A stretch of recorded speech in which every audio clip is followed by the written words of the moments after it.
Bom, quando você vai ao médico, né, um nutricionista, seja lá qual a profissão do cara, o que você espera? Você espera que aquele profissional tenha estudado por bons livros, seja competente, saiba o que ele está falando. Só que hoje em dia eu tenho visto muito aqui na internet que tem muito profissional falando groselha, né, trazendo para o mundo científico literaturas não científicas. E qual que é o problema?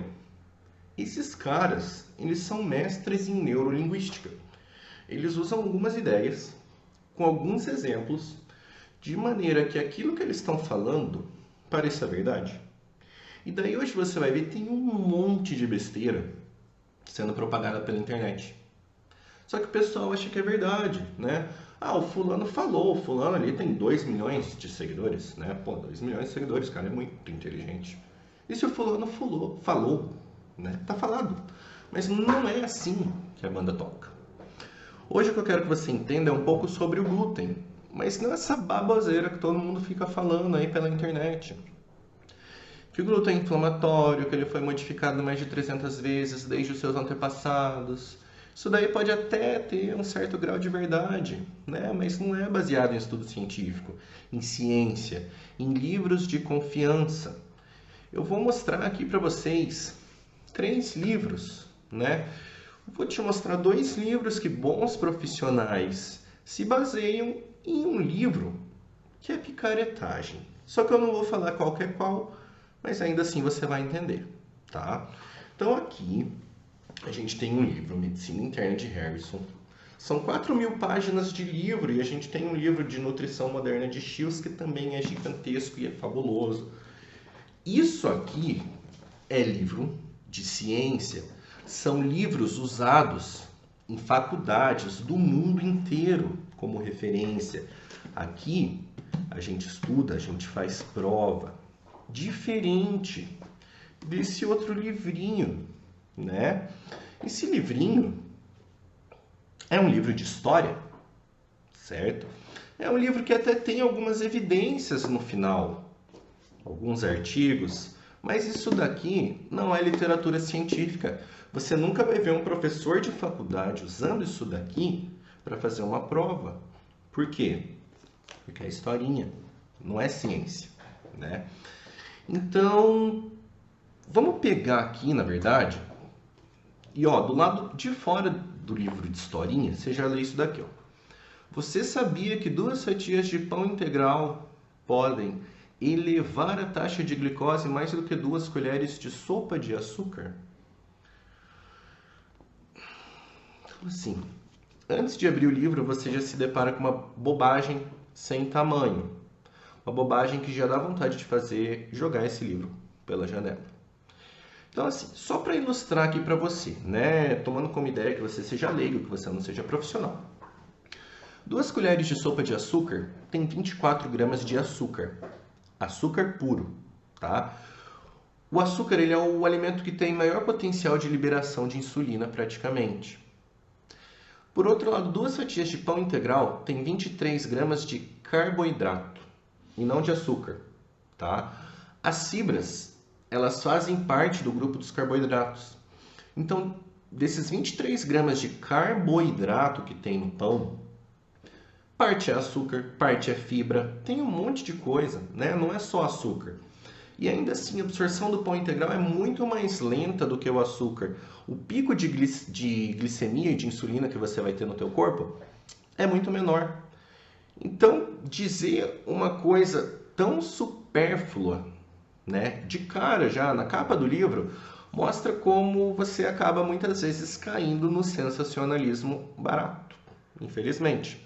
E o pior, tem profissional que acredita nessa besteira, né? Infelizmente, a ciência aqui passou longe. Se você vai a um profissional que se baseia em um livro de historinha para tomar conduta médica, troque de profissional. O cara simplesmente rasgou o diploma dele. E como tem um cara aí que eu acho incrível o conteúdo dele, isso daqui é fisiologia de boteco, né? Isso daqui não é ciência. Isso daqui é o que você conversa ali no bar. E não é verdade, infelizmente. Então tá, beleza. Você abre o livro, né? Começa a ler. realmente vários dados do livro de historinha, eles são reais quando você pega os artigos. Tem os artigos no final do livro.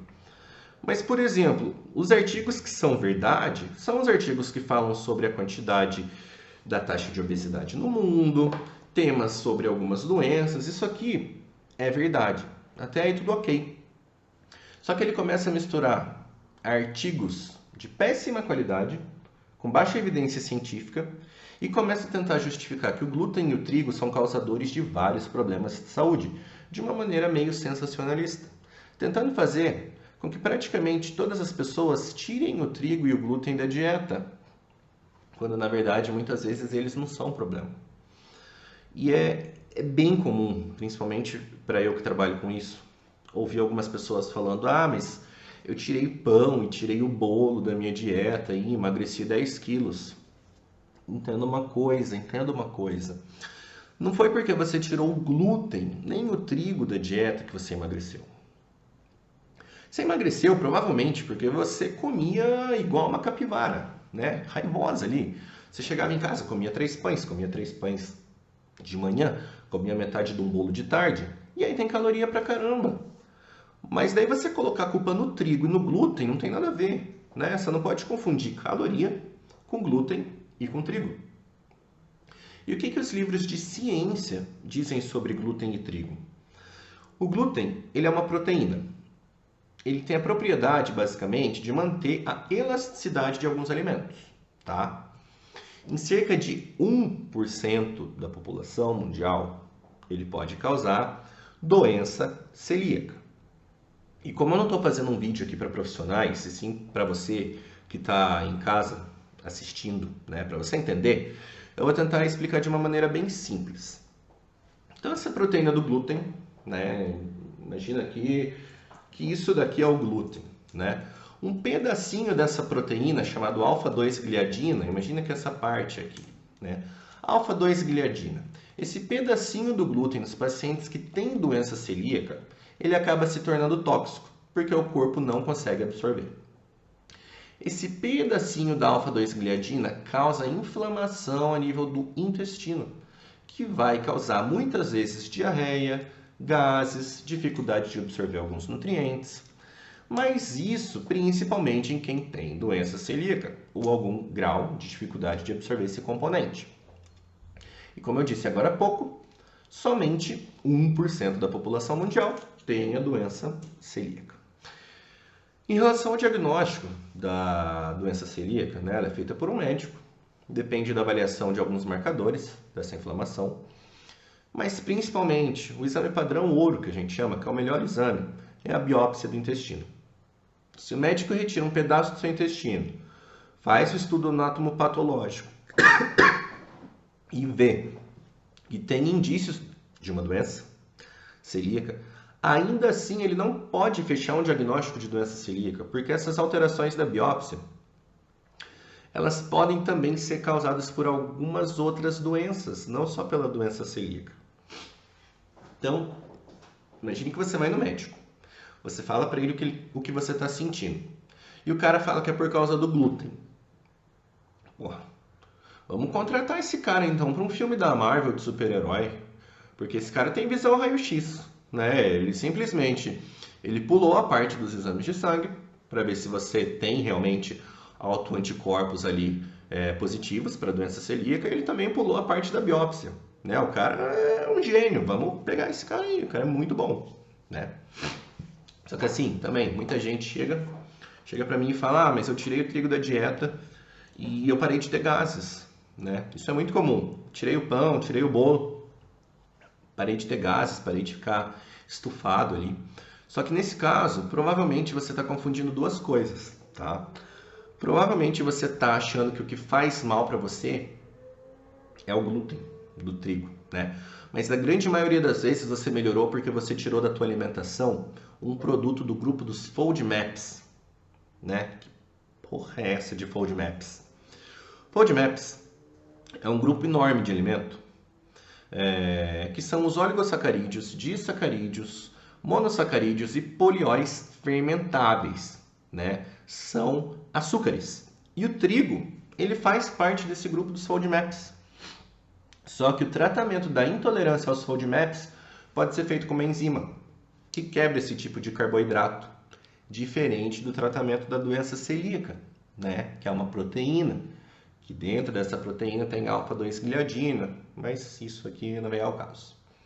Então, bom, muita gente acaba tirando alimentos do dia a dia que gostam de consumir, que são importantes na alimentação, por exemplo, grãos integrais, trigo, enfim, acreditando ter uma doença celíaca, porque eles leram um livro de historinha com algo parecido, mas na verdade eles não têm doença celíaca. Por isso que é muito importante você não acreditar em tudo que você ouve na internet, né? Eu não tenho curso de programação neurolinguística. Longe de mim estar tentando te convencer de alguma coisa. Eu estou trazendo aqui para vocês o que é fato científico e o que é historinha. Eu sei que muita gente vai continuar acreditando na historinha e eu não estou nem aí, tá? Cada um acredita no que quiser. Eu prefiro acreditar na ciência, nos livros científicos, por exemplo, esses 2 livros gigantescos. E é claro que a ciência muda, a ciência evolui, isso que é o bacana da ciência. Mas se você prefere continuar acreditando na historinha, com certeza o autor do livro vai ficar muito mais feliz, né? Então, eu vou fazer para vocês também um livro sobre os FODMAPs, explicando um pouquinho mais sobre o que é FODMAPs, como que eles funcionam, por que eles causam esse estufamento. Mas acredite, tirar o glúten da tua alimentação muitas vezes não é a solução. Embora eles sejam presentes em alimentos muitas vezes calóricos, você pode sim ter esses alimentos dentro da sua alimentação, na maioria das vezes. Só que é um diagnóstico difícil, tá? Não é um diagnóstico que qualquer médico vai fazer. E se o médico falar para você que você tem doença celíaca ou que você tem intolerância ao glúten logo de cara, cuidado, principalmente se ele não tiver feito nenhum exame, né? Não é tão simples assim você conseguir diagnosticar uma doença celíaca, alguma intolerância ao glúten, simplesmente lendo um livrinho desse tamanho, tá? Espero que vocês tenham entendido, né? Espero que vocês tenham gostado do conteúdo. E é isso aí. Se alimentem bem, procurem bons profissionais e, precisando, estamos aí à disposição. Fiquem com Deus e um grande abraço.